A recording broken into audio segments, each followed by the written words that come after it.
द्वितीय विवरण 10 पर्व सेही समय सदाप्रभु मते कहिले तुमे प्रथम परी 2 प्रस्तर फलक खोली पर्वत उपरे आंभ निकट को आस पुणी आपणा पई काष्ठर एक सिंधुक निर्माण कर आउ तुमे जो प्रथम प्रस्तर फलक भांगिल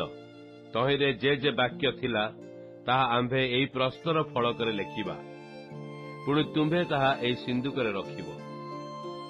तो मु सिटम काष्ठर एक सिंधुक निर्माण कली और प्रथम परी 2 प्रस्तर फलक खोलिली आउ से 2 प्रस्तर फलक हस्तरे नहीं पर्वत उपर को गली अनंतर सदाप्रभु पर्वत रे समाज दिन रे अग्नि मध्यरु जो 10 आज्ञा तुम मानकु कहिथिले से ताहा प्रथम लेखा अनुसारे से प्रस्तर फलक रे लेखिले तो सदाप्रभु ताहा मते देले ए उतरे मु मुख फेराई पर्वतरु ओह्लाइली और मोहर निर्मित सिंधुकरे से 2 प्रस्तर फलक रखिली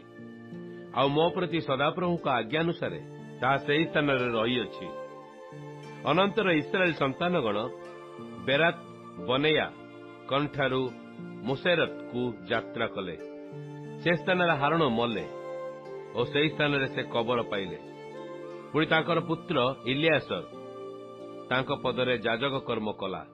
सेठारु से माने गुदगोदा को यात्रा कले और गुदगोदारु जलस्रोतमय देश जटबाथा को यात्रा कले से समय सदाप्रभु को नियम सिंधुक बहिबा पई और सदाप्रभु को सेवा कर्म पई ताहाक छामुरे ठिया हेबाकू और ताहाक नाम आशीर्वाद करने सदाप्रभु आज पर्यंत लेवीय मानक पृथक करि अछंती ए निमंते लेवीर आपण भातृगण मध्य कौनसी अंश कि अधिकार नाही सदाप्रभु तुम्भ परमेश्वर ताहाकू जहा कहि अछंती तदनुसार ही सदाप्रभु ही ताहा अधिकार प्रथम थर परी मु 40 दिन और 40 राति पर्वत रे रहिली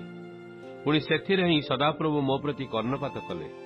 सदाप्रभु तुमको विनाश करिबा पई सम्मत हेले नाही अनंतर सदाप्रभु मते कहिले उठ जात्रा निमंते लोकमानकर अग्रगामी हुआ पुणी आंभे सेमानकु जो देश देवा निमंते सेमानक पूर्वपुरुष मानक निकटरे शपथ करिअछु सेमाने सेही देशरे प्रवेश करी ता अधिकार करिवे एबे हे इस्राएल सदाप्रभु तुम परमेश्वर को भय करिवार और ताहांक सकल पथरे गमन करिवार और ताहांकु प्रेम करिवार पुणी आपणार समस्त अंतःकरण और आपणार समस्त प्राण सहित सदाप्रभु को तुम परमेश्वर को सेवा करिवार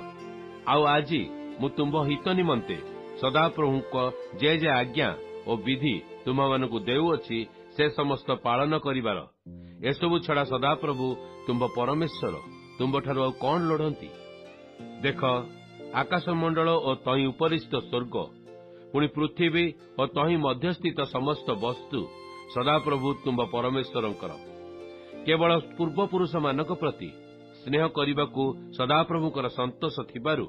सेमानक उतारे सेमानक वंश जे तुम्भे माने तुम मानकु आज दिन परी से सर्वगोष्ठी लोक मानकु मनोनीत कले ए निमंते तुम्भे माने आपणा आपणा हृदयर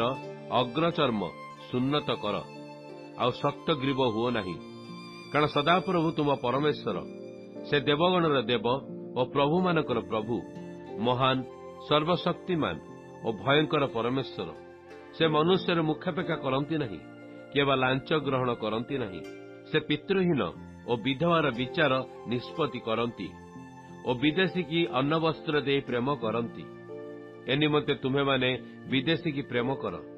कारण तुम्हें माने मिस्र देश रे विदेशी थिल तुम्हें सदाप्रभु अपना परमेश्वर को भय करिवो ताहाकर सेवा करिवो और ताहाक ठारे तुम्हें आसक्त हेबो पुणी ताहाक नाम रे तुम्हें शपथ करिवो से तुमर प्रशंसा भूमि पुणी से तुम्हार परमेश्वर तुम्हार चक्षु जहा जहा देखी अछि से सब महत और भयंकर कर्म